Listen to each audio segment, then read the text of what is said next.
가을의 끝자락 낙엽이 뜰을 뒤덮던 11월의 오후였다. 정숙은 우편함을 열며 한숨을 내쉬었다. 청구서, 광고 전단지, 그리고 고급스러운 크림색 봉투 하나. 수신 일란에는 정상우라는 이름이 단정한 서체로 적혀 있었다. 여보, 편지 왔어요.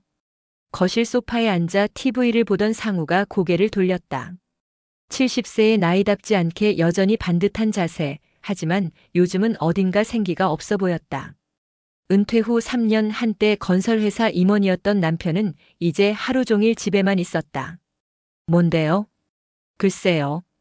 고등학교 동창회 초대장인가 봐요. 상우의 눈빛이 변했다. 순간적으로 반짝이는 무언가가 지나갔다. 그는 벌떡 일어나 초대장을 받아들었다. 천천히 봉투를 뜯는 그의 손이 미세하게 떨리고 있었다. 정숙은 그 모습을 지켜보며 묘한 불안감을 느꼈다. 43년을 함께 산 남편이었다.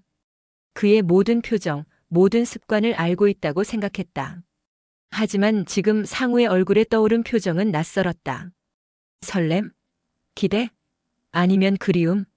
12월 3일 토요일 오후 6시. 그랜드 호텔 연회장. 상우는 초대장을 읽으며 중얼거렸다. 그의 입가에 희미한 미소가 번졌다. 정숙은 그 미소를 본 적이 있었다.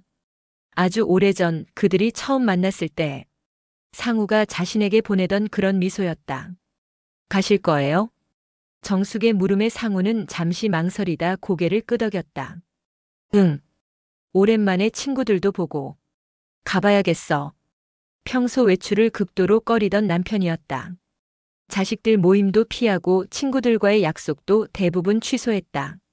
나이 들면 귀찮아져라는 말이 입버릇이었다.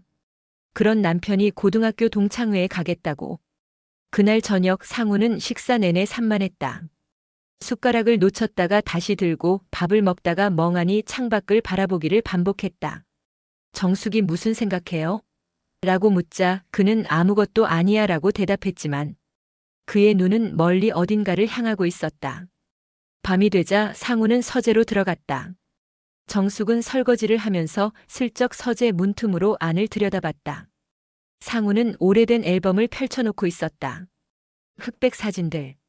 젊은 시절의 상우와 친구들. 그리고 정숙이 본 적 없는 여자의 얼굴. 사진 속 여자는 흰 블라우스에 플레어 스커트를 입고 있었다. 1970년대 스타일. 긴 생머리를 한쪽으로 넘긴 모습이 우아했다. 그녀는 카메라를 보며 미소 짓고 있었고 그 옆에는 젊은 상우가 서 있었다. 두 사람 사이의 거리가 묘하게 가까웠다. 정숙은 가슴이 철렁했다. 43년 결혼 생활에서 한 번도 본 적 없는 사진이었다. 그 여자는 누구일까? 왜 상우는 동창회 초대장을 받은 후 그 사진을 꺼내본 걸까? 다음 날부터 상우의 행동은 더욱 이상해졌다. 거울 앞에 서서 자신의 모습을 오래 들여다보고 옷장을 뒤적이며 입을 만한 옷이 없네라고 중얼거렸다. 심지어 이발소에 가서 머리도 다듬어 왔다. 동창회가 그렇게 중요해요? 정숙이 넌지시 물었지만 상우는 그냥 오랜만이니까라고 얼버무렸다. 정숙은 불안했다. 이유를 알 수 없는 불안감이 가슴을 짓눌렀다. 그날 밤 그녀는 잠들지 못하고 천장만 바라봤다. 옆에 누운 상우는 깊은 잠에 빠져 있었지만 가끔 잠꼬대처럼 무언가를 중얼거렸다. 미란아. 미안해. 정숙은 몸이 얼어붙었다. 미란? 그게 누구지? 사진 속 그 여자의 이름일까? 동창회까지 일주일. 정숙은 매일 남편의 변화를 지켜봤다. 상우는 점점 더 젊어지는 것 같았다. 걸음걸이에 활기가 돌고 눈빛에 생기가 넘쳤다. 마치 시간을 거슬러 올라가는 것 같았다. 그리고 12월 3일 드디어 동창회 당일이 왔다. 상우는 아침부터 옷을 골랐다. 네이비 정장에 와인색 넥타이. 구두까지 반짝반짝 닦아 신었다. 그리고 마지막으로 향수를 뿌렸다. 평소 향수를 전혀 사용하지 않던 남편이 오늘 좀 멋있는데요? 정숙이 억지로 밝게 말했지만 목소리는 떨렸다. 상우는 거울 속 자신을 물끄러미 바라보며 말했다. 그런가? 너무 늙어 보이는 것 같은데. 누굴 만나려고 그렇게 차려입어요? 순간 상우의 표정이 굳었다. 그는 정숙을 돌아보며 쓴웃음을 지었다. 당신은 이해 못할 거야. 그 말이 정숙의 가슴에 비수처럼 꽂혔다. 오후 5시 상우는 집을 나섰다. 현관문 앞에서 잠시 멈춰 선 그는 뒤돌아보지 않고 말했다. 늦을 수도 있으니 먼저 자. 조심해서 다녀와요. 정숙의 목소리는 떨렸다. 상우는 고개만 끄덕이고 문을 닫았다. 혼자 남은 거실은 너무 조용했다. 정숙은 소파에 앉아 시계를 바라봤다. 시침과 분침이 천천히 움직였다. 6시, 7시, 8시. 상우에게서 아무런 연락이 없었다. 9시가 되자 정숙은 전화를 걸었다. 신호는 갔지만 받지 않았다. 10시, 11시. 여전히 연락이 없었다. 자정이 가까워질 무렵 정숙은 다시 전화를 걸었다. 이번에는 꺼져 있다는 안내음이 흘러나왔다. 새벽 2시.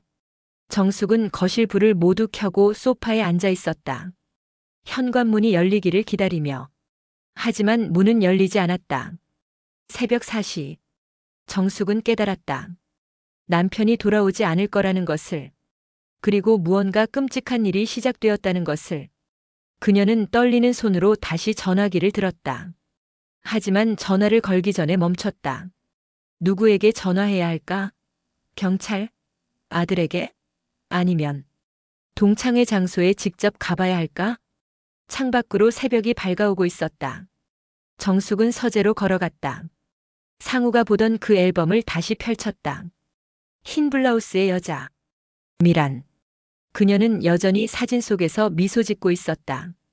정숙은 그 미소가 자신을 비웃는 것처럼 느껴졌다. 43년의 결혼 생활. 새 아이를 키우고 함께 늙어가던 남편. 그 모든 것이 한순간에 무너지는 기분이었다. 사진 뒷면에 희미하게 글씨가 써 있었다. 1973년 여름. 미란에게. 영원히 잊지 않을게. 마이너스 상우. 정숙의 손에서 사진이 떨어졌다. 새벽의 고요함이 깨지기 시작했다. 밖에서 신문 배달 오토바이 소리가 들렸다. 정숙은 밤새 한숨도 자지 못한 채 거실 소파에 앉아 있었다. 눈은 충혈되었고 손은 떨렸다. 오전 7시. 정숙은 더 이상 참을 수 없었다. 그녀는 핸드폰을 들고 아들에게 전화를 걸었다. 통화 버튼을 누르려다 멈췄다. 무슨 말을 해야 할까? 아버지가 동창회에 갔다가 안 돌아오셨어? 아들은 뭐라고 할까? 술 드시고 친구 집에서 주무시는 거 아니에요? 라고 대수롭지 않게 말할 것이다. 하지만 정숙은 알고 있었다. 이건 그런 게 아니라는 것을. 상우의 그 눈빛, 그 설렘, 그리고 미란이라는 이름. 정숙은 대신 그랜드 호텔에 전화를 걸었다. 어제 연회장에서 고등학교 동창회가 있었는데요. 혹시 뭔가 남은 물건이나. 잠시만요. 잠시 후 직원이 다시 전화를 받았다. 어제 2층 크리스탈 홀에서 진행된 모임 말씀이시죠? 분실물은 없으신데요. 혹시 다른 문의 사항이라도? 아니요.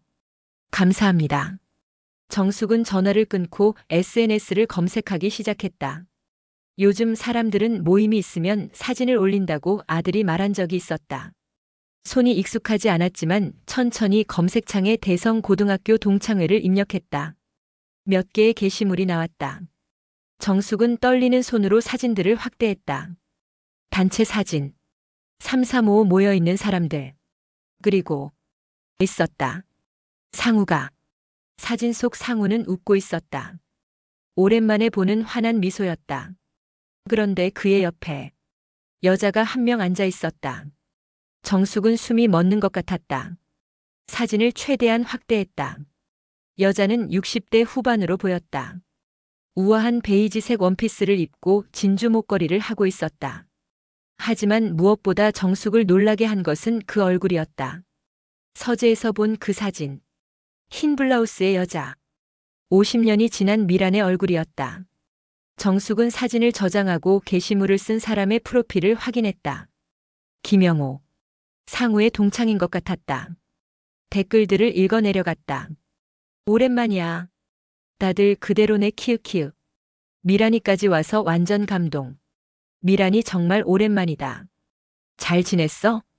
정숙의 심장이 쿵쾅거렸다. 미란. 그게 그 여자의 이름이었다. 댓글들은 마치 그녀가 오랜만에 나타난 것처럼 쓰여 있었다.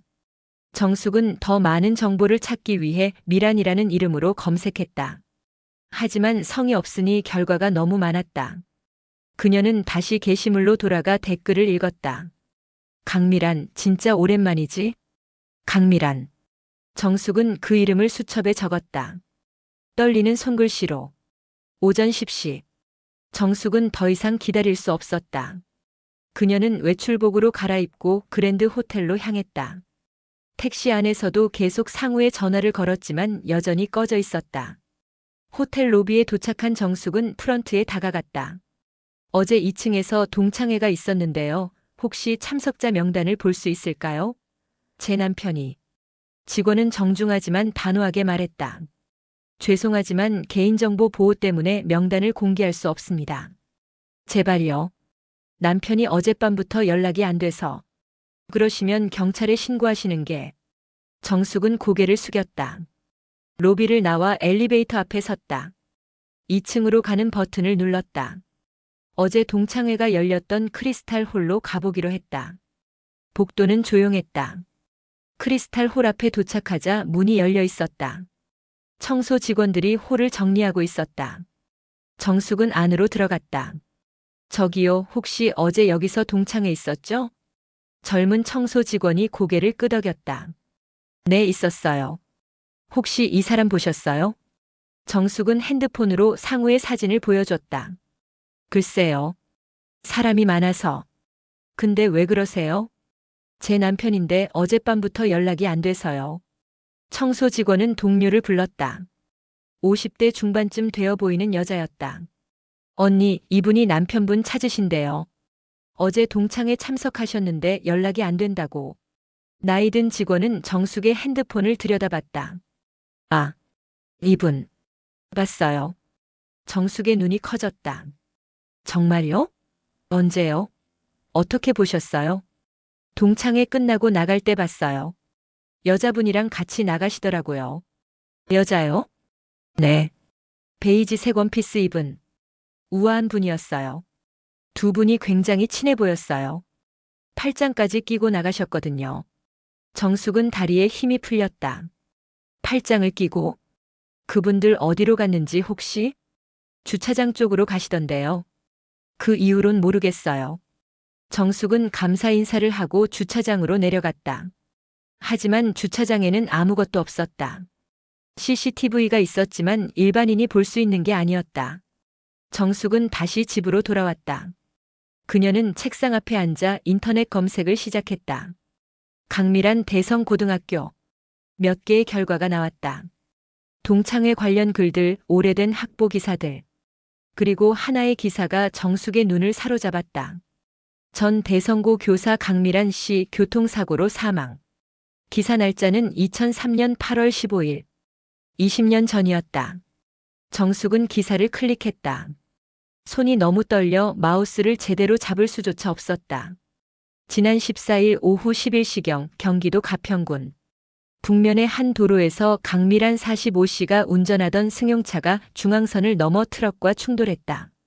강 씨는 현장에서 즉사했으며 차량은 전소되었다. 강 씨는 대성고등학교에서 20년간 국어교사로 재직했으며 정숙은 기사를 읽고 또 읽었다. 강미란은 2003년에 죽었다. 20년 전에. 그렇다면 어제 동창회에 나타난 그 여자는 누구란 말인가? 정숙은 계속 검색했다. 강미란의 부고 기사, 장례식 사진까지 찾아냈다. 그리고 묘지 사진도 있었다. 경기도 어느 공원 묘지에 안장되었다고 했다. 오후 3시. 정숙은 결국 경찰서로 향했다. 더 이상 혼자 감당할 수 없었다. 실종 신고를 해야 했다. 경찰관은 정숙의 이야기를 들으며 신고서를 작성했다. 동창회에 갔다가 연락이 끊겼다. 그렇죠? 네. 그런데 정숙은 강미란 이야기를 꺼낼까 망설였다. 20년 전에 죽은 여자와 함께 사라졌다고 하면 경찰이 믿을까? 그런데요. 같이 나간 여자가 있는 것 같아요. 강미란이라는. 강미란 씨요? 그분 연락처는 아세요? 그 사람은 20년 전에 죽었어요. 경찰관의 펜이 멈췄다. 그는 정숙을 물끄러미 바라봤다. 죽었다고요? 교통사고로. 2003년에. 기사도 있어요. 정숙은 핸드폰을 꺼내 기사를 보여줬다. 경찰관은 기사를 읽고 난 후 난처한 표정을 지었다. 그런데 그분이 동창회에 나타났다는 거죠? 사진도 있어요. 여기. SNS 사진을 보여주자 경찰관은 진지해졌다. 일단 실종 신고는 접수하겠습니다. 24시간이 지났으니 수색에 들어가겠습니다. 그런데 이 여자분에 대해서는 동명이인일 수도 있고 확인이 필요할 것 같습니다. 제발 빨리 찾아주세요. 집으로 돌아온 정숙은 완전히 지쳐 있었다. 소파에 주저앉아 눈물을 흘렸다. 43년. 그들은 43년을 함께 살았다. 물론 완벽한 결혼 생활은 아니었다. 다툼도 있었고 힘든 시기도 있었다. 하지만 그들은 함께 이겨냈다고 생각했다. 그런데 강미란. 그 이름 하나가 모든 것을 무너뜨렸다. 밤이 되자 정숙의 핸드폰이 울렸다. 경찰서에서 온 전화였다. 부인 목격자를 찾았습니다. 목격자요? 네. 어젯밤 11시경 가평 쪽으로 가는 도로에서 당신 남편분과 여자분이 함께 승용차를 타고 가는 걸 본 사람이 있습니다. 가평이요? 네. 펜션 밀집 지역입니다. 함께 펜션으로 간 것 같습니다. 전화를 끄는 정숙은 멍하니 창밖을 바라봤다. 가평. 강미란이 죽은 곳. 그리고 지금 상우가 간 곳. 이건 우연일까? 아니면 계획된 무언가일까? 새벽 5시. 정숙은 가방을 챙겼다. 옷 몇 벌, 세면도구, 그리고 상우의 사진과 강미란 관련 자료들. 그녀는 가평으로 가기로 결심했다. 경찰의 수색을 기다릴 수 없었다. 아들에게 문자를 보냈다. 민준아, 엄마 급한 일 있어서 며칠 집 비운다. 아빠는 동창회 갔다가 친구 집에서 지내시는 거니까 걱정 마. 거짓말이었다. 하지만 아직 아들에게 진실을 말할 수 없었다. 아버지가 죽은 여자를 따라 사라졌다고. 믿을 리 없었다. 오전 7시 정숙은 가평행 버스에 몸을 실었다. 차창 밖으로 서울의 풍경이 지나갔다. 점점 도시가 멀어지고 산이 가까워졌다. 이 시간 후 버스는 가평 터미널에 도착했다. 정숙은 터미널 앞 택시를 잡았다. 펜션 지역으로 가주세요. 펜션이 많은데요. 어느 펜션으로? 잘 모르겠어요. 이 근처 펜션들 돌아볼 수 있을까요? 택시 기사는 이상하다는 표정을 지었지만 고개를 끄덕였다. 시간 괜찮으세요? 펜션이 수십 개는 되는데. 괜찮아요. 북한강을 따라 올라가는 길. 아름다운 풍경이었지만 정숙의 눈에는 들어오지 않았다. 그녀는 계속 핸드폰으로 상우에게 전화를 걸었다. 여전히 꺼져 있었다. 첫 번째 펜션. 산들바람 펜션. 정숙은 사무실로 들어갔다. 안녕하세요. 혹시 이 사람 보셨나요? 주인은 상우의 사진을 보더니 고개를 저었다. 모르겠는데요. 두 번째, 세 번째, 네 번째. 모두 같은 대답이었다. 시간이 흘러 오후가 되었다. 정숙은 지쳐갔지만 포기할 수 없었다. 아주머니, 점심 드세요. 제가 싸온 김밥 있어요. 택시 기사가 건넸지만 정숙은 고개를 저었다. 괜찮아요. 계속 가봐요. 무슨 일이신지 여쭤봐도 될까요? 남편분 찾으시는 거예요? 정숙은 잠시 망설이다 고개를 끄덕였다. 네. 동창회 갔다가 연락이 끊겼어요. 여자랑 같이 이쪽으로 왔다는 목격담이 있어서. 택시 기사는 동정 어린 눈빛으로 정숙을 바라봤다. 힘드시겠어요. 제가 이 동네 오래 다녔는데 도와드릴게요. 오후 3시. 12번째 펜션 앞에 도착했다. 붉은 지붕 펜션. 낡은 간판과 오래된 건물이 을씨년스러웠다. 정숙은 차에서 내렸다. 여기는 좀 오래된 펜션이에요. 손님이 별로 없어서 곧 문 닫는다는 얘기도 있었고. 정숙은 사무실 문을 열었다. 안에는 60대 중반쯤 되어 보이는 남자가 신문을 보고 있었다. 어서 오세요. 안녕하세요. 혹시 이 사람 보셨나요? 정숙은 상우의 사진을 보여줬다.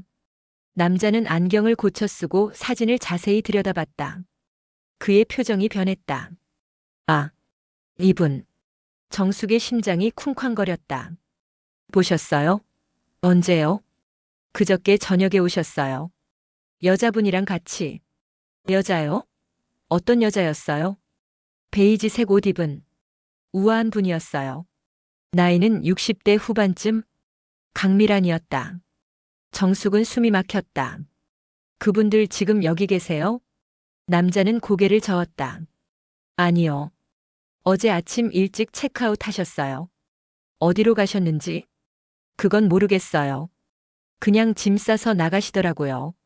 혹시 그분들이 머물렀던 방 볼 수 있을까요? 남자는 잠시 망설이다 고개를 끄덕였다. 207호였어요. 청소는 아직 안 했는데. 잠깐만요. 남자는 열쇠를 들고 정숙을 2층으로 안내했다. 복도는 어두웠고 오래된 목재 냄새가 났다. 207호 문 앞에 섰다. 열쇠가 돌아가는 소리. 문이 열렸다. 정숙은 방 안으로 들어갔다. 더블 침대가 있는 평범한 펜션 방이었다. 하지만 테이블 위에 놓인 것들이 정숙의 눈길을 끌었다. 사진들이었다. 수십 장의 사진들이 테이블 위에 펼쳐져 있었다. 정숙은 떨리는 손으로 사진들을 집어들었다. 모두 젊은 시절의 상우와 미란이었다. 해변에서, 공원에서, 카페에서. 두 사람은 사진마다 행복해 보였다. 그리고 그중 한 장. 정숙 자신도 함께 찍힌 사진이 있었다. 1975년 여름. 대학 MT 때 찍은 사진. 상우와 미란 그리고 정숙. 세 사람이 나란히 서 있었다. 정숙은 그때를 기억했다. 상우를 짝사랑하던 시절. 그때 이미 상우 옆엔 미란이 있었다. 아주머니? 펜션 주인의 목소리에 정숙은 정신을 차렸다. 이 사진들. 그분들이 두고 가신 거예요? 그런 것 같네요. 제가 청소하려고 들어왔는데 저렇게 놓여 있더라고요. 정숙은 방 안을 더 살폈다. 쓰레기통에는 찢어진 종이들이 있었다. 정숙은 조각들을 주워 맞춰봤다. 편지였다. 상우야, 50년을 기다렸어. 내가 왜 그때 떠났는지, 왜 연락을 끊었는지 이제는 말할 수 있을 것 같아. 이번 동창회에서 만나자. 마지막으로 너를 보고 싶어. 마이너스 미란. 정숙의 손이 떨렸다. 이건 초대장이 아니었다. 미란이 상우에게 직접 보낸 편지였다. 혹시 이분들 체크아웃 할 때 뭐라고 하셨나요? 어디 간다거나. 특별한 말씀은 없으셨어요. 다만요? 남자분이 좀 이상해 보이셨어요. 멍한 표정이랄까? 여자분이 계속 팔을 잡고 이끄시더라고요. 마치 기억을 잃은 사람 같았어요. 정숙은 다리에 힘이 풀렸다. 기억을 잃었다고? 그리고 하나 더 이상한 게 있었어요. 펜션 주인은 창문을 가리켰다.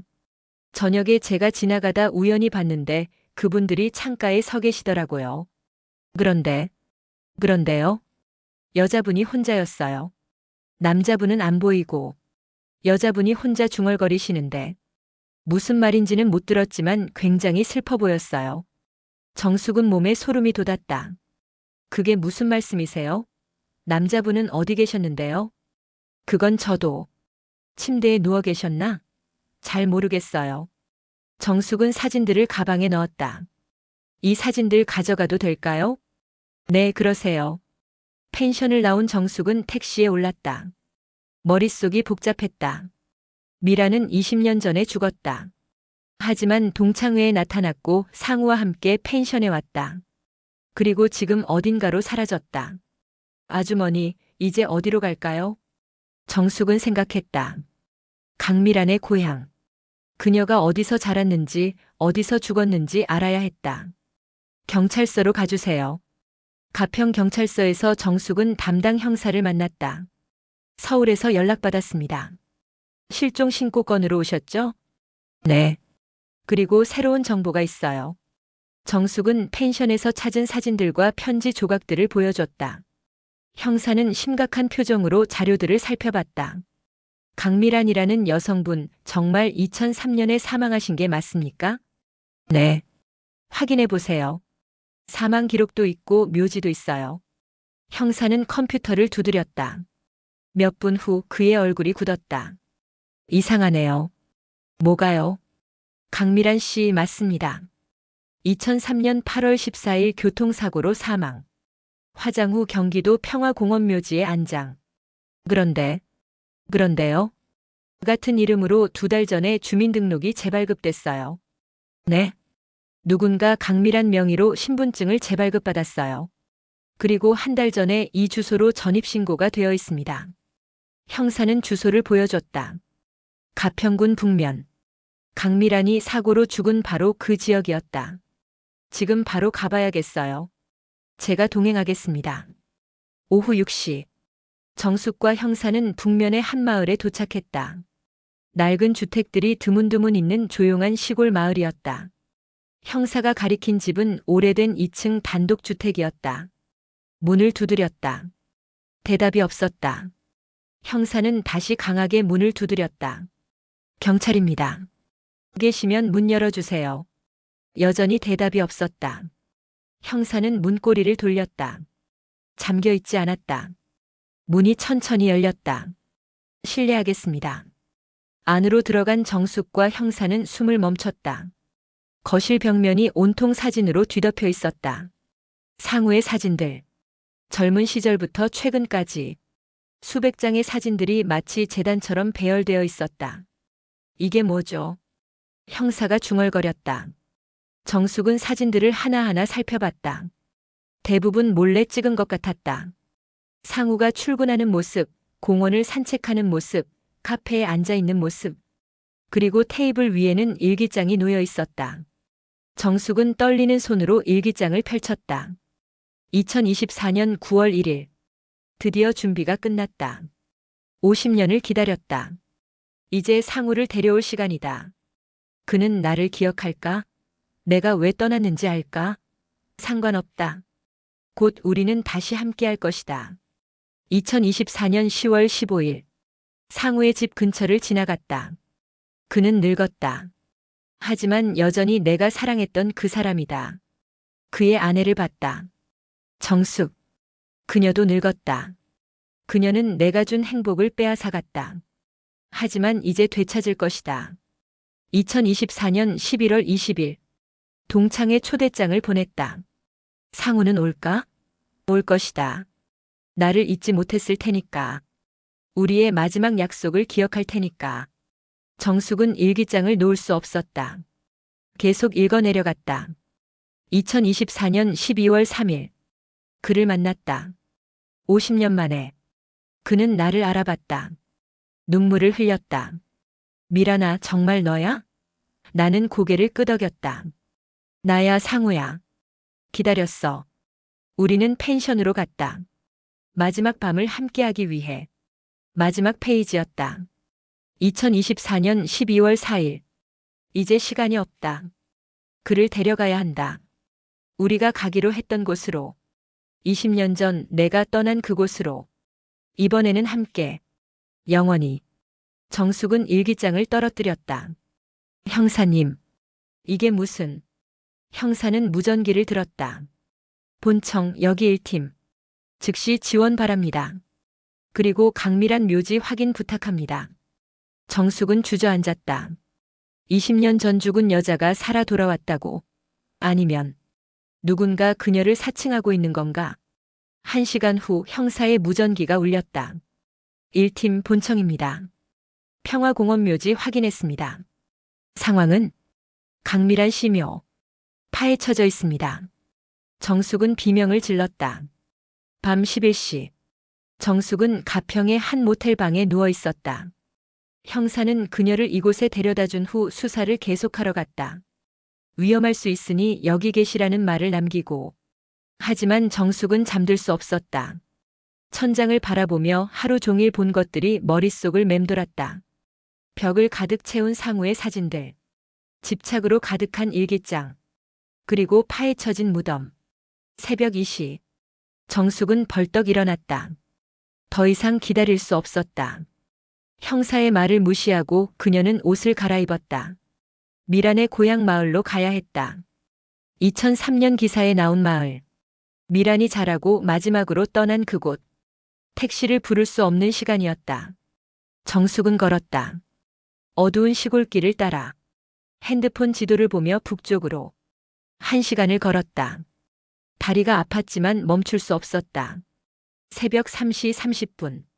정숙은 작은 마을에 도착했다. 북산마을이라는 표지판이 보였다.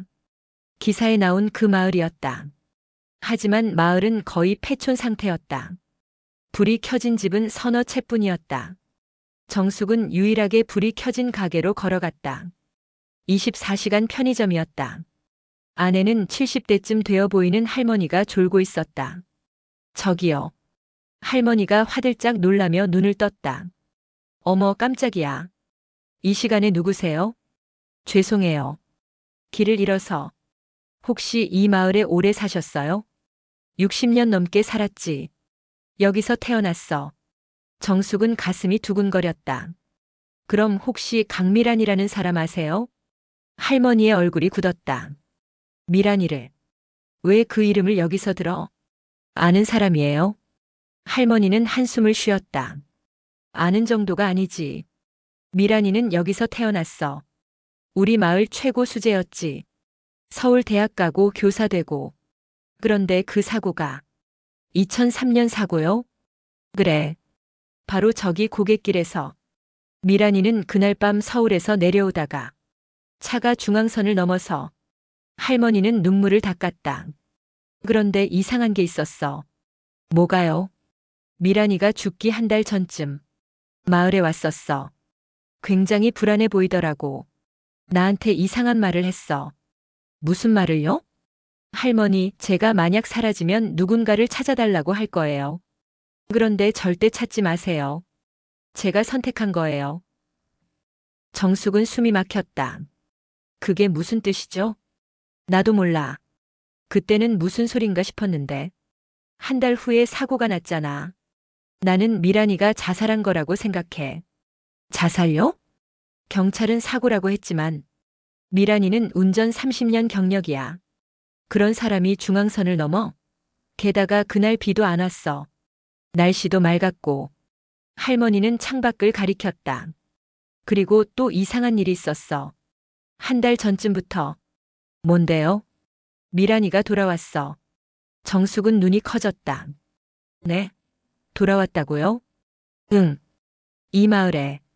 처음엔 환각인 줄 알았어. 20년 전에 죽은 사람이 어떻게 살아있어? 그런데 여러 사람이 봤어. 미란이가 마을을 걸어 다니는 걸. 그게 정말 미란이었어요? 할머니는 고개를 끄덕였다. 얼굴은 늙었지만 틀림없었어. 목소리도 걸음걸이도. 그런데요? 기억을 잃은 것 같았어. 자기가 누군지도 모르는 것 같더라고. 처음엔 마을 사람들을 못 알아봤어. 그러다 점점 기억이 돌아온 것 같았지만 지금 어디 있어요? 모르겠어. 일주일 전에 마지막으로 봤는데 노인 한 분을 데리고 있더라고. 정숙은 핸드폰을 꺼냈다. 이 사람인가요? 상우의 사진을 보여주자 할머니는 눈을 크게 떴다. 맞아. 이 사람이야. 이 사람도 기억을 잃은 것 같았어. 미란이가 계속 팔을 잡고 다니더라고. 어디로 갔는지? 옛날 미란이네 집으로 간 것 같아. 마을 끝에 있는 빨간 지붕집. 정숙은 밖으로 뛰쳐나갔다. 마을 끝. 할머니가 가리킨 방향으로 달렸다. 숨이 찼지만 멈출 수 없었다. 5분쯤 달렸을까? 빨간 지붕에 낡은 집이 보였다. 대문은 반쯤 열려 있었다. 정숙은 조심스럽게 안으로 들어갔다. 마당에는 잡초가 무성했다. 오랫동안 사람이 살지 않은 듯 했다. 하지만 현관문 앞에 새 신발이 놓여 있었다. 남자 구두와 여자 구두. 정숙은 떨리는 손으로 문고리를 잡았다.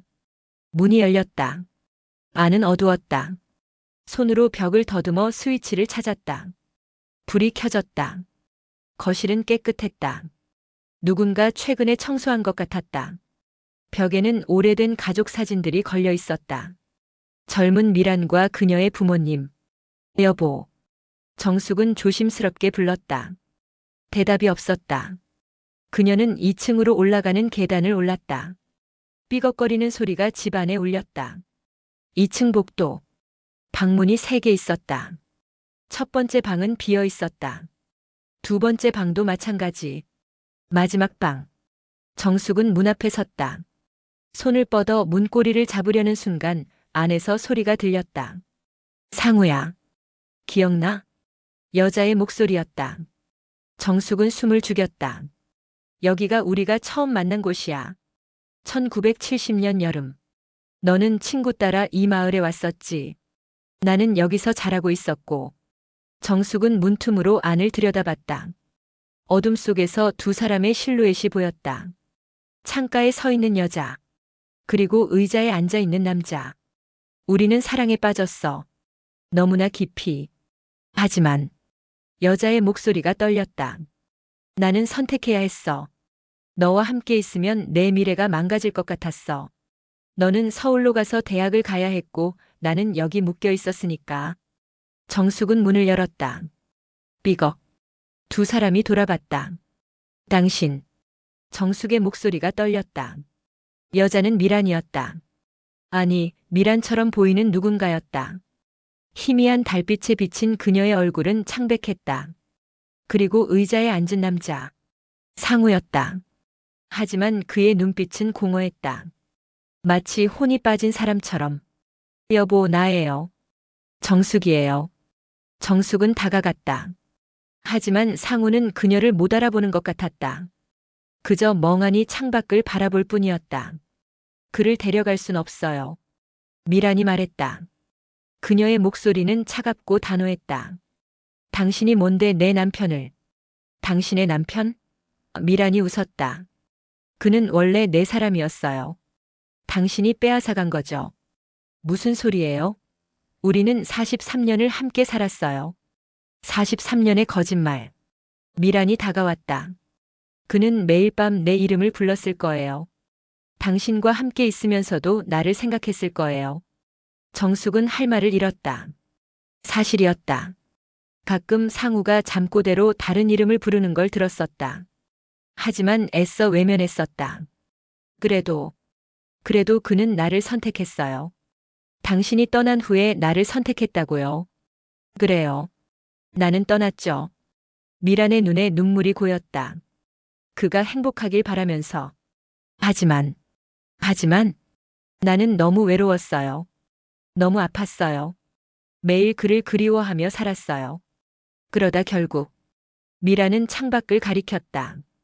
20년 전 그 고갯길에서 나는 선택했어요. 더 이상 이 고통을 견딜 수 없어서. 정숙은 이해했다. 자살이었다. 할머니가 의심했던 대로. 그런데 어떻게? 당신은 죽었잖아요. 무덤도 있고. 미라는 슬픈 미소를 지었다. 죽음이 끝이 아니라면? 사랑이 죽음보다 강하다면?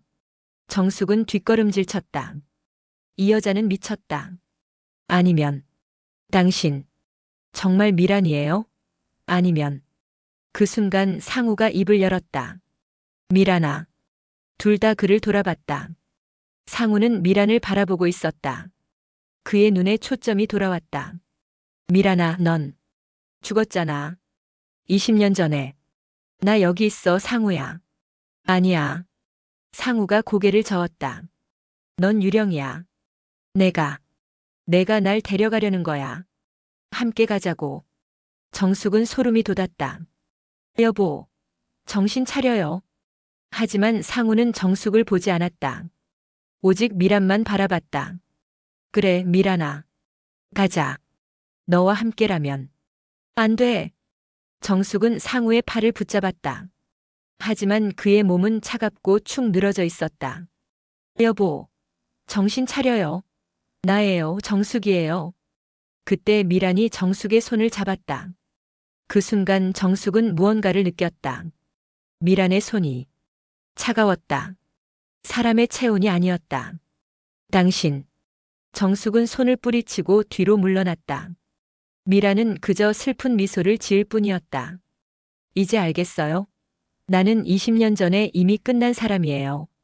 하지만 사랑만은 끝나지 않았어요.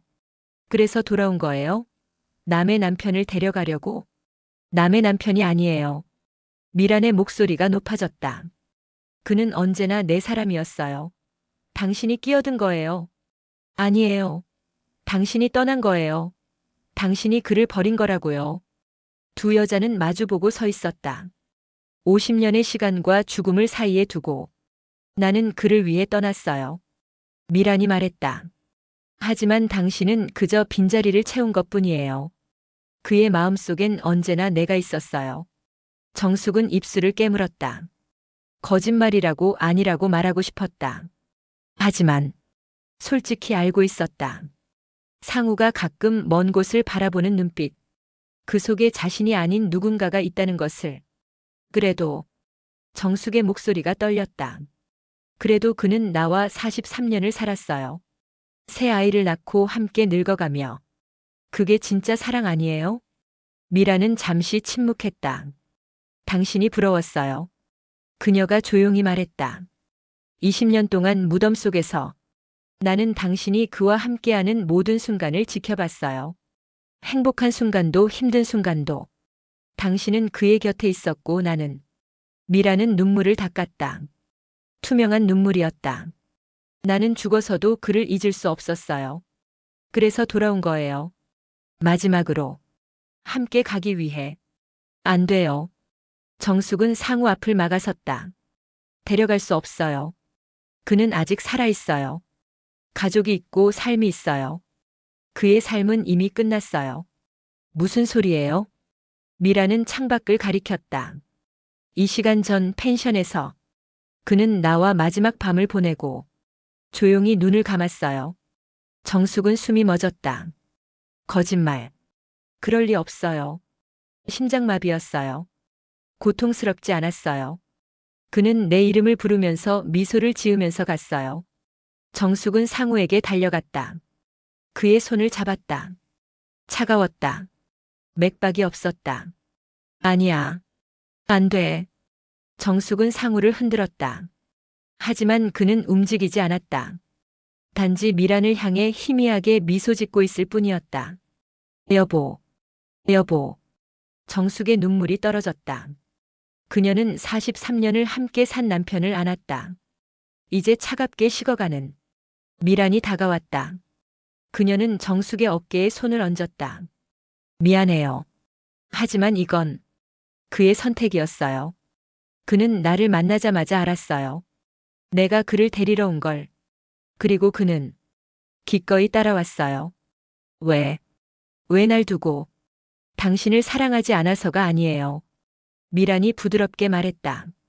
단지 나를 더 사랑했던 거예요. 50년 동안 마음속에 간직했던 첫사랑을. 정숙은 고개를 들어 미란을 바라봤다. 그녀의 얼굴이 희미해져 가고 있었다. 마치 안개처럼. 당신, 사라지고 있어요. 네. 이제 갈 시간이에요. 그와 함께. 잠깐만요. 정숙이 일어섰다. 그를 데려간다면 하나만 가르쳐 주세요. 진실을. 무슨 진실이요? 당신은 왜 떠났어요? 50년 전 왜 그를 두고 떠났나요? 미라는 잠시 망설였다. 당신이 알 필요는 알아야 해요. 내가 43년 동안 사랑한 남자가 평생 그리워한 여자. 당신이 도대체 누구였는지, 왜 그렇게 중요했는지 알아야 해요. 미라는 깊은 한숨을 쉬었다. 나는 병에 걸렸었어요. 1973년 가을. 치료할 수 없는 병이었어요. 의사는 3년이라고 했죠. 정숙은 숨을 죽였다. 상우는 나와 결혼하려 했어요. 대학도 그만두고 나를 돌보겠다고. 하지만 나는 그럴 수 없었어요. 그의 미래를 망칠 수 없었어요. 그래서 떠난 거예요? 네. 아무 말 없이. 그가 나를 잊고 새로운 사람을 만나길 바라면서. 그리고 당신이 나타났죠. 미라는 쓸쓸하게 웃었다. 당신은 좋은 사람이었어요. 상우를 정말 사랑했죠. 나는 그게 다행이라고 생각했어요. 적어도 그는 행복할 거라고. 하지만 병은 3년이라고 했잖아요. 기적이 일어났어요. 치료법이 발견됐고 나는 살았어요. 하지만 그때는 이미 늦었죠. 상우는 당신과 결혼했고 아이도 있었고. 미란의 목소리가 떨렸다. 나는 멀리서 그를 지켜봤어요. 30년 동안 행복해 보였어요. 그래서 나는 다시는 나타나지 않기로 했죠. 그럼 왜 2003년에 더 이상 견딜 수 없었어요. 매일 그를 보면서도 다가갈 수 없다는 게. 그래서 그날 밤 나는 차를 몰고 이 마을로 왔어요. 그리고 그 고갯길에서 미라는 눈을 감았다. 차를 멈추지 않았어요. 그냥 가속 페달을 밟았어요. 정숙은 가슴이 아팠다. 이 여자의 평생. 사랑 때문에 떠나고 사랑 때문에 숨고 사랑 때문에 죽었다. 그래서 지금 돌아온 거예요? 그를 데려가려고? 아니요. 미란이 고개를 저었다. 나는 돌아올 생각이 없었어요. 하지만 한 달 전 그가 내 무덤에 왔어요. 홀로. 그리고 울면서 말했어요. 미란아, 미안해. 너를 잊고 살았어. 하지만 평생 너를 그리워했어.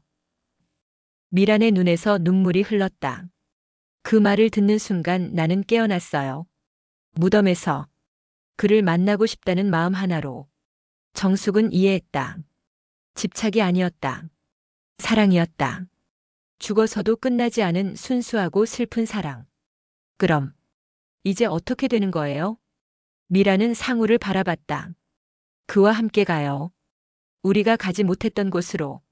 50년 전에 약속했던 그곳으로. 어디로요? 당신은 몰라도 돼요. 중요한 건 미라는 정숙을 바라봤다. 그가 당신을 사랑했다는 거예요. 나와는 다른 방식이었지만 진심으로. 그걸 잊지 마세요. 정숙은 고개를 끄덕였다. 눈물이 멈추지 않았다. 미라는 상우의 손을 잡았다. 그 순간 상우의 눈이 떠졌다. 아니, 떠진 것처럼 보였다. 그는 미란을 보며 미소 지었다. 가자, 미란아. 응, 가자. 두 사람은 창문으로 걸어갔다. 정숙은 소리쳤다. 잠깐. 마지막으로. 작별 인사라도. 상우가 돌아봤다. 그의 눈빛이 잠시 맑아졌다. 정수가. 고마웠어. 그리고 미안해. 그것이 마지막 말이었다. 상우와 미라는 창문을 열고 나갔다. 아니, 정확히는 사라졌다. 안개처럼 흩어져. 정숙은 빈 방에 혼자 남았다. 의자만이 덩그러니 있었다. 그녀는 그 의자에 앉아 한참을 울었다. 동이 트기 시작했다. 창밖으로 아침 햇살이 비쳤다. 정숙은 천천히 일어났다. 집을 나서며 뒤돌아봤다. 빨간 지붕의 집은 여전히 고요했다. 마을로 돌아가는 길에 할머니를 다시 만났다. 찾으셨어요? 정숙은 고개를 끄덕였다. 네. 찾았어요. 그래서 떠났어요. 함께. 할머니는 이해한다는 듯 고개를 끄덕였다. 그럴 줄 알았어요. 미란이가 돌아온 이유를. 사랑하는 사람을 데려가려고. 정숙은 더 이상 말하지 않았다. 그녀는 경찰서로 향했다. 진실을 말해야 했다. 아니, 말할 수 있는 만큼만. 3일 후. 정숙은 다시 가평에 있었다. 경찰은 상우의 시신을 붉은 지붕 펜션 207호에서 발견했다. 사인은 심장마비.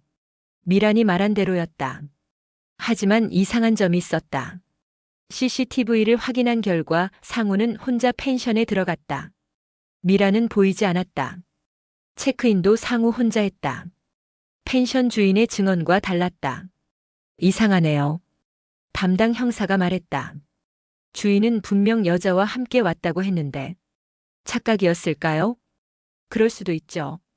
나이가 있으신 분이라. 정숙은 다시 207호로 갔다. 경찰의 조사가 끝나고 봉인 테이프만 붙어 있었다. 그녀는 조심스럽게 테이프를 제치고 안으로 들어갔다. 방은 깨끗이 정리되어 있었다. 경찰이 증거물들을 가져간 후였다. 하지만 정숙은 뭔가 놓친 게 있는 것 같았다. 테이블을 살폈다. 서랍을 열었다. 침대 밑을 들여다봤다. 아무것도 없었다. 그때 그녀의 눈에 거울이 보였다. 벽에 걸린 큰 거울. 평범한 거울이었지만 뭔가 이상했다. 정숙은 다가가 거울을 자세히 살폈다. 거울 모서리에 뭔가 적혀 있었다. 아주 작은 글씨로. 정숙은 눈을 가까이 대고 읽었다. 1973.8, 15-2003.8, 15-2024.12, 4. 세 개의 날짜. 1973년 8월 15일. 미란과 상우가 처음 만난 날. 2003년 8월 15일. 미란이 죽은 날. 그리고 2024년 12월 4일. 상우가 죽은 날. 정숙은 손가락으로 글씨를 따라갔다. 그 순간 거울 표면이 흔들렸다. 물결처럼. 뭐지? 정숙은 놀라 뒤로 물러났다. 하지만 거울은 다시 평범해졌다. 그녀는 다시 손을 뻗었다. 거울을 만졌다. 차가웠다. 하지만 그 아래로 뭔가 있는 것 같았다. 정숙은 거울을 벽에서 떼어냈다. 무거웠지만 힘을 줘서 드러냈다. 거울 뒤에 종이 봉투가 붙어 있었다. 봉투를 열자 편지들이 나왔다. 오래된 편지들. 노랗게 바랜 종이에 만년필로 쓴 글씨. 첫 번째 편지. 1973년 8월. 상우에게 오늘 너를 처음 만났어. 북산마을에 놀러온 서울 대학생. 나는 내가 그냥 지나가는 여름 손님이라고 생각했어. 하지만 내 눈을 보는 순간 알았어. 이 사람이 내 운명이구나. 마이너스 미란. 두 번째 편지. 1974년 겨울. 상우에게 우리가 사귄 지 1년이 되었어. 이렇게 행복할 수 있다는 게 믿기지 않아. 너는 서울로 돌아가고 나는 여기 남지만 우리의 사랑은 변하지 않을 거야. 마이너스 미란. 정숙은 편지를 한 장씩 읽어 내려갔다. 3년간의 사랑. 편지마다 행복이 넘쳤다. 그리고 1975년 가을의 편지. 상우에게 이 편지를 쓰기가 너무 힘들어. 하지만 해야 해. 나는 병에 걸렸어. 의사는 오래 살지 못한다고 해. 너는 모르고 있지. 나는 말할 수가 없어. 너는 미래가 있어. 대학을 졸업하고 좋은 직장을 잡고 행복한 가정을 꾸려야 해. 나는 그 미래의 짐이 될 뿐이야. 그래서 미안해. 나는 떠날 거야. 아무 말 없이. 너를 위해서. 이게 내가 너를 사랑하는 방법이야. 영원히 사랑해 상우야. 마이너스 미란. 정숙의 눈에서 눈물이 흘렀다. 이 여자는 사랑하는 사람을 위해 스스로 떠났다. 다음 편지는 2003년이었다. 28년 후. 상우에게 나는 살아남았어. 기적처럼. 하지만 너는 이미 다른 사람과 행복해. 나는 그걸 지켜봤어. 30년 동안. 너무 아파. 매일 너를 보는데 다가갈 수 없어. 너는 행복해 보이는데 나는 너무 외로워. 이제 그만하려고. 더 이상 이 고통을 견딜 수 없어. 용서해줘 상우야. 너무 약한 나를. 이게 정말 마지막 편지야. 다음에는 저 세상에서 만나자. 마이너스 미란. 마지막 편지. 2024년 11월. 상우에게 돌아왔어. 내가 내 무덤에 와서 내 이름을 불렀을 때 나는 깨어났어. 무덤이 차가운 곳이 아니라는 걸 알았어. 내 사랑이 나를 다시 불러낸 거야. 이제 우리 함께 가자. 50년 전에 약속했던 그곳으로. 내가 기억하는지 모르겠지만 우리는 함께 떠나기로 약속했었어. 언젠가 둘 다 늙으면 이 세상을 떠날 때 함께 가자. 북산마을 뒤 작은 호수. 거기서 만나. 그 약속 기억해? 이제 그 약속을 지킬 시간이야. 12월 3일 동창회에서 기다릴게. 마이너스 미란. 정숙은 편지를 놓았다. 모든 게 이해됐다. 미란은 상우를 데려가려 온 게 아니었다. 단지 50년 전의 약속을 지키려 했던 것이다. 정숙은 편지들을 가방에 넣고 펜션을 나왔다. 밖에는 형사가 기다리고 있었다. 부인 발견한 게 있나요? 편지들이요. 그들의 과거가 담긴. 형사는 편지들을 받아 읽었다. 얼굴이 점점 굳어졌다. 이건 참 슬픈 사랑이네요. 그렇죠. 그런데 부인 한 가지 더 이상한 게 있습니다. 뭔데요? 펜션 CCTV를 다시 확인했는데요.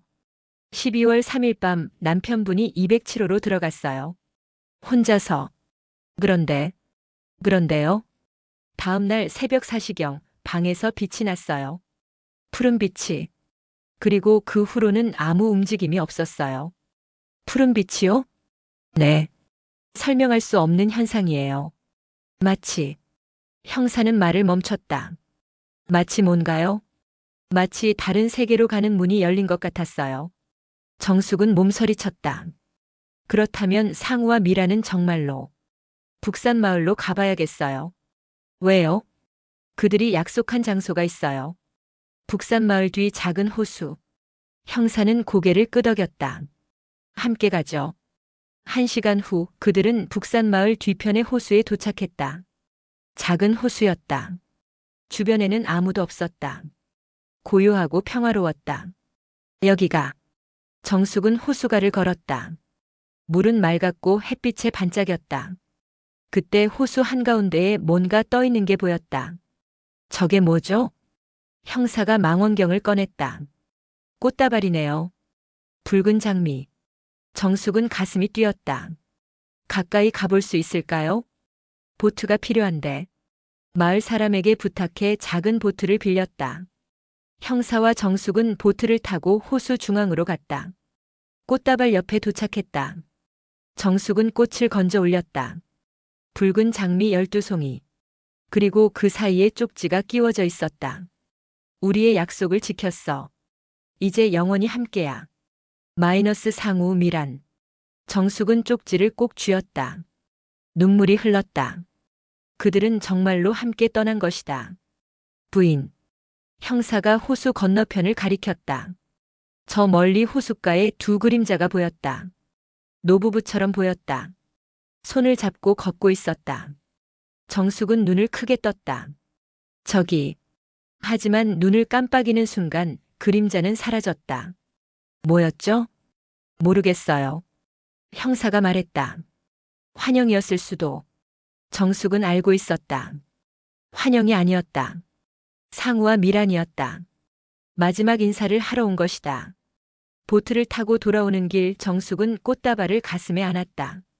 43년의 결혼 생활. 그 안에서 상우는 항상 다른 사람을 그리워했다. 하지만 그것이 정숙을 덜 사랑했다는 의미는 아니었다. 사람은 동시에 여러 사람을 사랑할 수 있다. 다른 방식으로. 상우는 미란을 첫사랑으로 사랑했고 정숙을 평생의 동반자로 사랑했다. 괜찮으세요? 형사가 물었다. 정숙은 고개를 끄덕였다. 네. 이제. 괜찮아요. 장례식이 끝난 지 일주일이 지났다. 정숙은 빈집에 혼자 있었다. 아이들은 며칠 함께 있다가 각자의 삶으로 돌아갔다. 이해했다. 그들에게도 삶이 있으니까. 정숙은 상우의 서재를 정리하기 시작했다. 책들, 서류들, 오래된 물건들. 43년 동안 쌓인 삶의 흔적들. 서랍 깊숙한 곳에서 낡은 수첩을 발견했다. 표지에 1975라고 적혀 있었다. 정숙은 펼쳤다. 상우의 일기였다. 1975년 8월 10일. 미란이가 이상하다. 요즘 자꾸 피한다. 무슨 일이 있는 걸까? 물어봐도 대답을 안 한다. 1975년 9월 15일. 미란이가 사라졌다. 연락도 안 된다. 북산마을에 갔더니 이사 갔다고 한다. 어디로? 왜? 나한테 한마디도 없이? 1975년 10월 3일. 미란이를 찾을 수가 없다. 미쳐버릴 것 같다. 왜 떠난 거야? 내가 뭘 잘못했어? 페이지를 넘겼다. 몇 달 후의 기록. 1976년 3월 20일. 대학 후배 정숙이를 다시 만났다. MT에서 본 적 있는데 착해 보인다. 미란이 생각이 나지만 이젠 그만 잊어야 할 것 같다. 1976년 6월 15일. 정숙이와 사귀기 시작했다. 좋은 사람이다.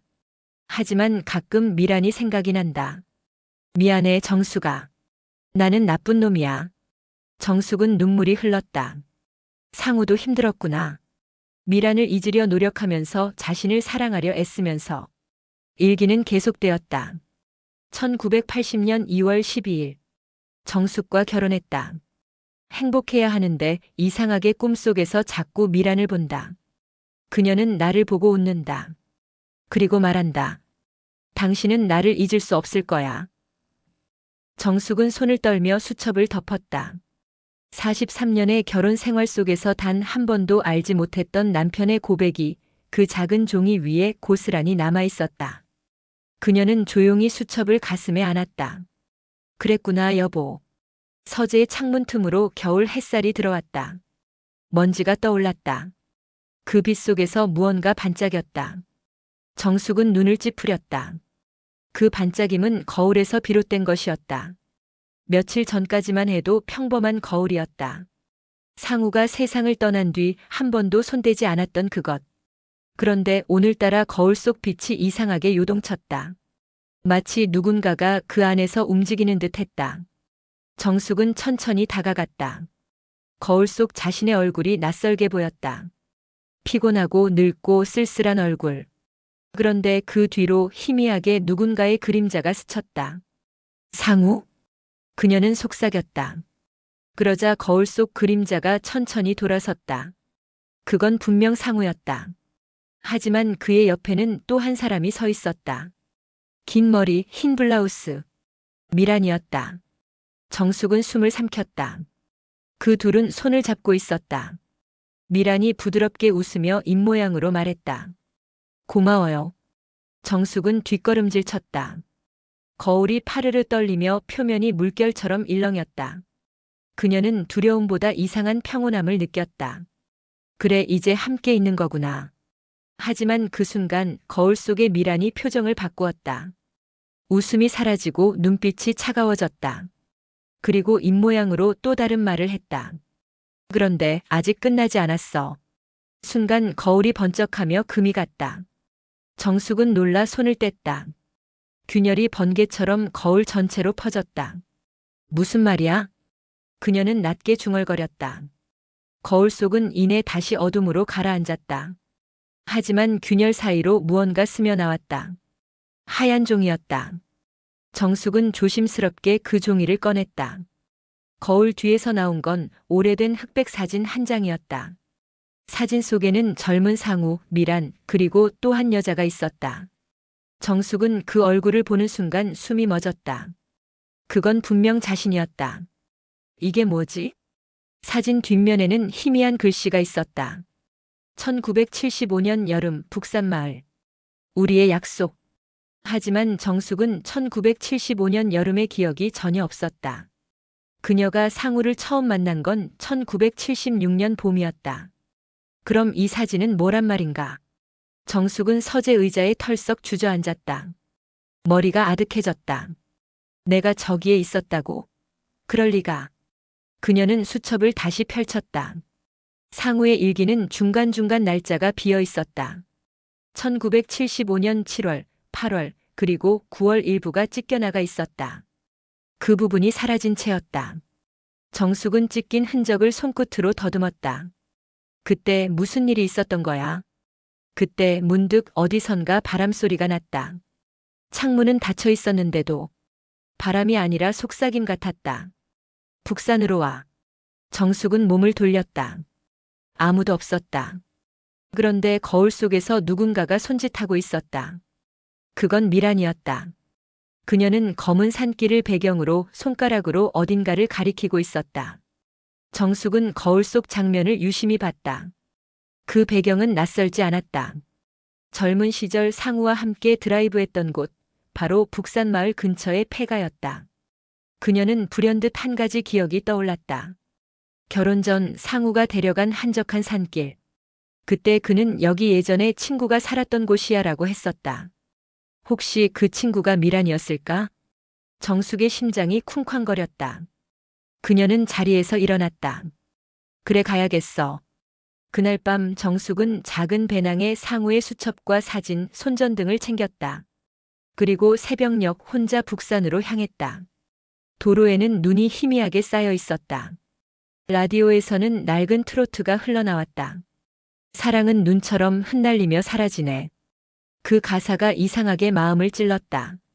차는 점점 산길로 들어섰다. 안개가 짙게 내려앉았다.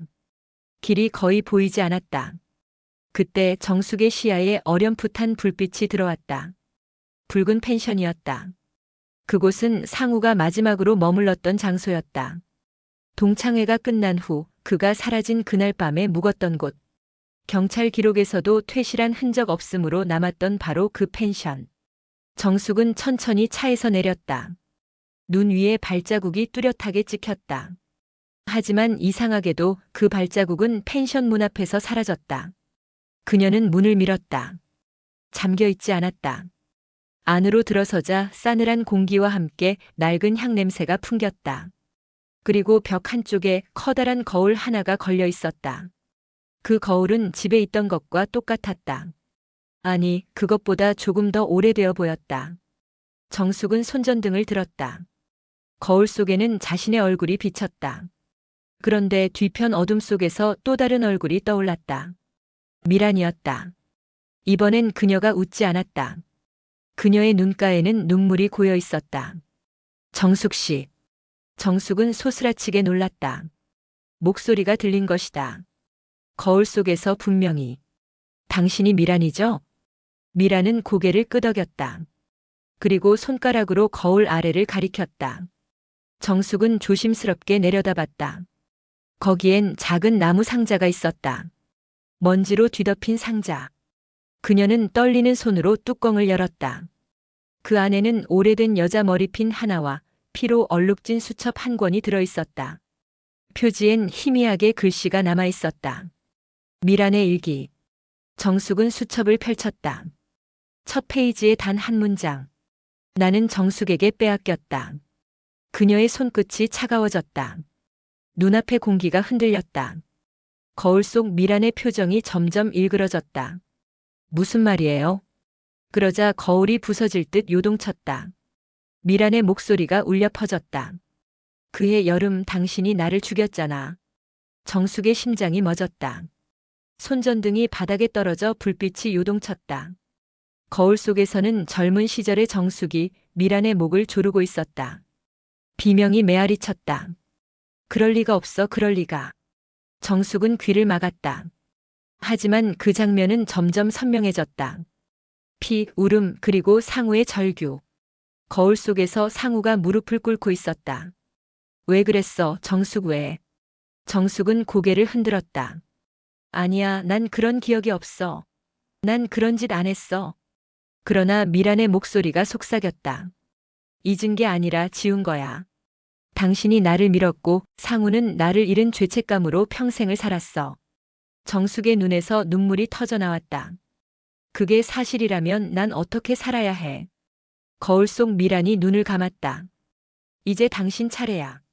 순간 거울 속에서 두 손이 튀어나왔다. 차갑고 끈적한 손이 정숙의 손목을 붙잡았다. 그녀는 비명을 질렀다. 나. 몸부림쳤지만 손은 점점 세게 조여왔다. 거울 속 어둠이 그녀를 빨아들이기 시작했다. 정숙은 바닥을 붙잡았지만 온몸이 끌려 들어갔다. 마지막으로 펜션 안에 정숙의 목소리가 메아리 쳤다. 상우 미안해. 그리고 거울은 조용히 깨졌다. 수많은 파편 속에서 미란의 미소가 잠시 비쳤다가 완전히 사라졌다. 아침이 되었다. 펜션에는 아무도 없었다. 단지 거울 조각 사이에 한 장의 사진이 떨어져 있었다. 사진 속에는 세 사람이 서 있었다. 상우, 미란, 그리고 정숙. 그들의 얼굴에는 모두 미묘한 미소가 떠 있었다. 그리고 사진 뒷면에는 짧은 글씨가 적혀 있었다. 이제 우리 셋이 영원히 함께다. 밤이었다. 정숙은 잠들지 못했다. 거울을 벽장에서 꺼내어 식탁 위에 두었다. 아직 닦지 않은 먼지가 희미한 달빛을 받아 반짝였다. 당신이 보고 싶어 했겠지, 이 사람도. 정숙은 미소를 지었다. 하지만 그 미소는 오래가지 않았다.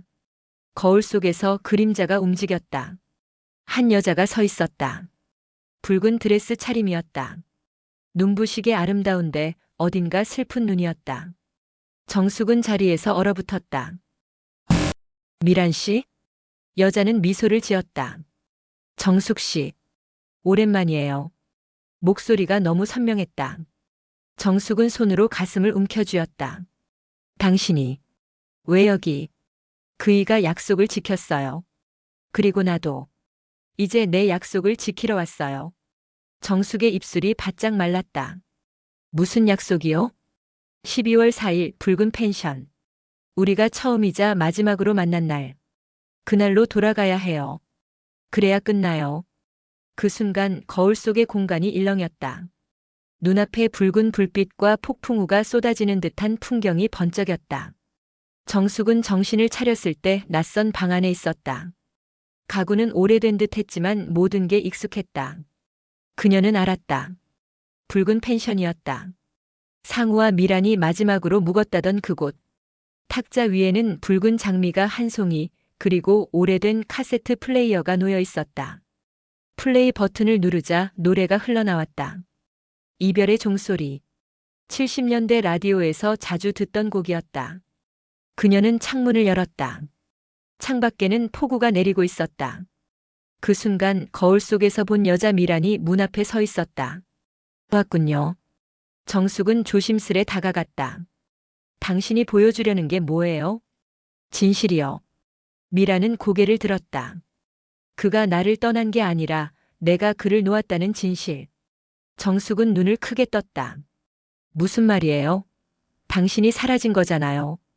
아무 말도 없이. 미라는 고개를 저었다. 그날 나한테 병이 있었어요. 불치병이었어요. 그가 내 곁에서 무너지는 걸 보기 싫어서 떠난 거예요. 정숙은 말을 잃었다. 창밖에 번개가 번쩍였다. 순간 미란의 그림자가 길게 늘어지며 벽에 두 사람의 모습이 겹쳤다. 미란의 목소리가 흔들렸다. 그가 당신을 만난 걸 알고 안심했어요. 당신이라면 그 사람을 끝까지 지켜줄 거라고 믿었어요. 정숙의 눈가에 눈물이 맺혔다. 그럼 왜 이제야 나타난 거예요? 그이가 마지막까지 나를 불러서요. 죽음 앞에서도 내 이름을 놓지 못했어요. 정숙은 무릎을 꿇었다.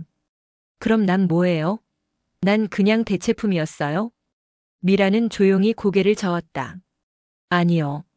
당신이 있었기에 그가 살았어요. 그리고 이제 그도 나도 당신에게 작별을 말해야 해요.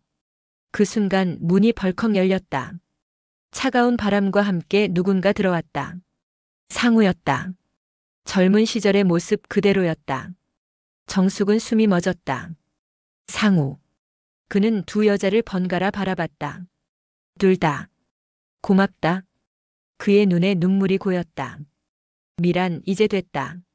우리 약속. 끝내자. 미란은 미소를 지으며 손을 내밀었다. 붉은 드레스가 바람에 흩날렸다. 그래, 상우. 이젠 우리 그만 가요. 정숙이 비명을 질렀다. 안 돼. 아직 당신은 내 남편이야.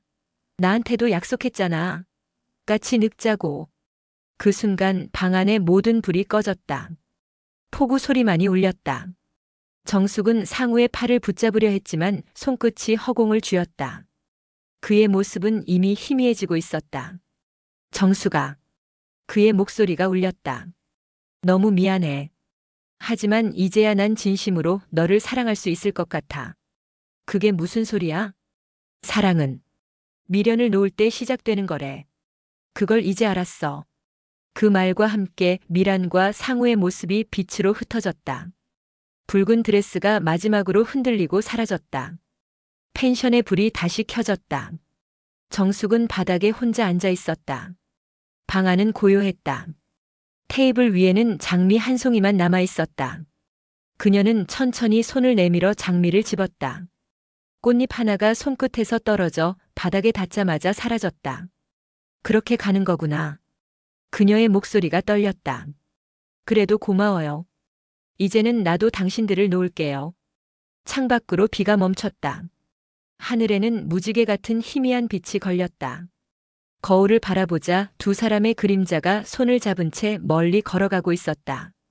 그 뒤에 정숙의 모습이 조용히 겹쳐졌다. 마치 세 사람의 영혼이 같은 길을 걸어가는 듯 했다. 며칠 후 정숙은 다시 집으로 돌아왔다. 거울을 벽에 걸며 속삭였다. 이젠 정말 끝났네요. 사랑은 떠나도 남는 거였어요. 거울 속에는 아무것도 비치지 않았다. 하지만 그녀는 분명히 들었다. 고마워요, 정숙 씨. 그날 밤 정숙은 처음으로 편히 잠들었다. 아무런 꿈도 꾸지 않았다. 이틀째 비가 내리고 있었다. 정숙의 집은 여전히 조용했다. 이웃 박 할머니가 우산을 들고 담장을 지나며 말했다. 요즘은 불도 안 켜지네 혼자 지내기 외롭겠다. 그녀는 대문 앞에 놓인 신문을 집어 올렸다. 신문은 이틀째 그대로였다. 문을 두드렸다. 정숙 씨? 나예요, 박 할머니. 대답이 없었다. 잠시 망설이던 할머니는 문틈으로 고개를 들이밀었다. 안쪽에서 희미한 불빛이 새어나왔다. 거실 테이블 위에 무언가 있었다. 하얀 초대장 한 장. 그리고 두 잔의 와인잔. 와인은 반쯤 비어 있었고 잔가에는 입술 자국이 남아 있었다. 그 옆에는 찢어진 초대장의 조각들이 흩어져 있었다. 박 할머니는 숨을 삼켰다. 이게 뭐야? 그날 오후 경찰이 도착했다. 정숙은 집에 없었다. 어디에도 그녀의 흔적은 보이지 않았다. 창문은 안쪽에서 잠겨 있었고 문도 강제로 열린 흔적이 없었다. 테이블 위 초대장 조각을 맞추자 문장이 드러났다. 당신을 초대합니다. 12월 4일 붉은 펜션에서 S&M. S와 M. 누군가의 이니셜처럼 보였다. 상우 SEONGWO와 미란 MIRAN. 경찰은 고개를 갸웃했다. 장난인가? 오래된 편지처럼 보이는데. 그때 형사가 와인잔을 유심히 살폈다. 지문이 두 개였다. 하나는 정숙의 것이었지만 다른 하나는 이미 3년 전에 사망한 상우의 지문이었다. 형사들이 서로를 바라보며 말을 잃었다. 이게 가능해? 다음 날 마을에는 이상한 소문이 돌기 시작했다. 밤마다 정숙의 집 창가에 불빛이 켜진다는 것. 그리고 그 안에는 나란히 앉은 노부부가 웃고 있다는 이야기였다. 진짜라니까? 내가 직접 봤어. 둘이 와인잔을 들고 있었어. 창문 바로 앞에. 정숙 씨 남편은 벌써 죽었잖아. 그럼 누구야? 사람들은 낮에는 수군거렸지만 밤이 되면 아무도 그 집 근처로 가지 않았다. 며칠 후 마을 청년 하나가 용기를 냈다. 그는 핸드폰을 켜고 몰래 담장을 넘어 거실 창가로 다가갔다. 안은 어둡고 조용했다. 그는 창문을 손전등으로 비췄다. 그리고 그 순간 거울이 반사되며 번쩍였다. 빛 속에서 잠시 붉은 드레스를 입은 여인과 정숙, 그리고 상우의 모습이 포개졌다. 세 사람은 마주 앉아 있었다. 서로를 바라보며 잔을 맞댔다. 팅! 잔 부딪히는 소리가 실제처럼 또렷하게 들렸다. 청년은 비명을 지르며 뒤로 넘어졌다. 핸드폰은 바닥에 떨어졌고 화면은 하얗게 번쩍이며 꺼졌다. 며칠 뒤 경찰은 다시 정숙의 집을 수색했다. 거울은 사라져 있었다. 벽에는 거울이 있던 자리만 텅 비어 있었다. 마치 애초에 아무것도 걸려 있지 않았던 것처럼. 대신 거울이 있던 자리에 작은 메모가 붙어 있었다. 약속의 날, 우리는 다시 만났습니다. 사랑은 사라지지 않습니다. 그저 모습만 달라질 뿐. 경찰은 그 글씨를 보고 아무 말도 하지 못했다. 글씨는 정숙의 필체와 달랐다. 누군가 다른 이가 남긴 듯한 오래된 필체였다. 며칠 후 신문 사회면 한쪽에 짧은 기사가 실렸다. 기이한 실종. 북산 마을의 70대 여성 정숙 씨가 지난 12월 4일 자택에서 사라진 채 행방이 묘연하다. 현장에서는 와인잔 2개와 찢어진 초대장이 발견되었다. 경찰은 자발적 실종으로 보고 수사를 종결했다. 하지만 마을 사람들은 그렇게 생각하지 않았다. 그 사람 오래전부터 준비했대. 정리도 다 했잖아. 그럼 남편 만나러 간 거네. 응, 그날이 남편 제삿날이라더라. 그 말을 들은 누군가가 덧붙였다. 근데 이상한 게 있어. 뭔데? 그 집 뒷산에 핀 붉은 장미. 작년엔 없었는데 올해 갑자기 피었어. 딱 2송이. 사람들은 말없이 고개를 끄덕였다. 봄이 되었다. 이웃 박 할머니가 장미를 바라보며 말했다. 2송이 꼭 부부 같네. 그때였다. 창문 너머로 희미한 음악이 흘러나왔다. 이별의 종소리. 정숙이 늘 듣던 곡이었다. 박할머니는 놀라서 창문을 올려다봤다. 거실 불빛이 은은히 켜져 있었다. 그 안에는 두 그림자가 앉아 있었다. 남자가 여자의 손을 잡고 여자가 조용히 웃었다. 박할머니는 숨을 죽였다. 그 둘은 분명 정숙과 상우였다. 그리고 그 뒤편 붉은 드레스를 입은 여자가 천천히 그들을 바라보고 있었다. 하지만 이번엔 울지 않았다. 그녀는 미소를 지었다. 그리고 서서히 빗속으로 사라졌다. 다음 날 아침 집안은 고요했다. 창문은 열려 있었고 커튼이 바람에 살짝 흔들렸다. 테이블 위에는 두 잔의 와인잔이 놓여 있었다. 그리고 그 사이에 새로운 초대장이 한 장. 이제 당신 차례입니다. 사랑하는 이를 기억하는 모든 이에게. 박할머니는 초대장을 바라보다가 조용히 미소 지었다. 그래, 결국은 다 같이 가는 거구나. 그녀는 초대장을 품에 넣고 돌아섰다. 멀리서 창문 사이로 햇살이 스며들었다. 거울도 그림자도 이제는 아무것도 남지 않았다. 하지만 그 빛 속에는 분명 세 사람의 웃음소리가 담겨 있었다. 몇 주 후 마을 신문 기자가 사건 현장을 취재했다. 그는 마지막으로 정숙의 집에 들어가 조용히 주변을 둘러봤다. 거실 한켠에 먼지 낀 오르골이 있었다. 기자가 오르골을 돌리자 낡은 멜로디가 흘렀다. 딩딩딩. 그와 동시에 거울이 있던 벽면에 햇살이 스쳐 지나가며 짧게 문장이 비쳤다. 사랑은 돌아오는 길을 알고 있다. 기자는 숨을 멈췄다. 그 순간 뒤에서 부드러운 속삭임이 들렸다. 당신도 초대받았어요. 그는 뒤돌아봤지만 아무도 없었다. 그저 두 잔의 와인잔이 그를 바라보며 반짝일 뿐이었다.